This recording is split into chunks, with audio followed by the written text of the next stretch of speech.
আইপিএলের প্রথম দুটি ম্যাচে কেকেআরের জার্সিতে সুপার ফ্লপ ক্যামেরুন গ্রিন, যেই তারকাকে 25 কোটি টাকায় দলে নিয়েছিল কলকাতা নাইট রাইডার্স। আসরের শুরুতেই দেয়ালে পিঠ ঠেকে গেছে কেকেআরের।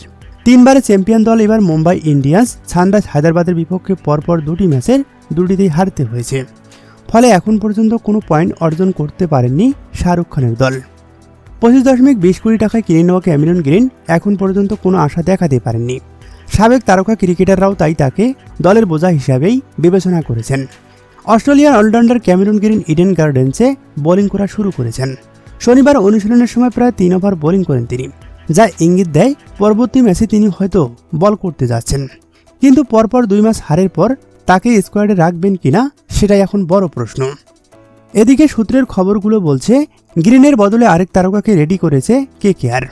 আইপিএলের প্রথম 2 ম্যাচে ব্যর্থ ক্যামেরুন গ্রিন, যার ফলে রোবম্যান পাওয়েলকে তৈরি করে রেখেছে কলকাতা নাইট রাইডার্স। সিচুয়েশন প্র্যাকটিসও করানো হয়েছে তাকে। ক্রিকেট ভক্তরা আগে থেকেই জানেন রোবম্যান পাওয়েল একজন big hitter. Rovman Powell bowling করতেও পারেন, ফলে গ্রিনের পরিবর্তে ঠিকঠাক হতে পারেন কেকেআরের জন্য।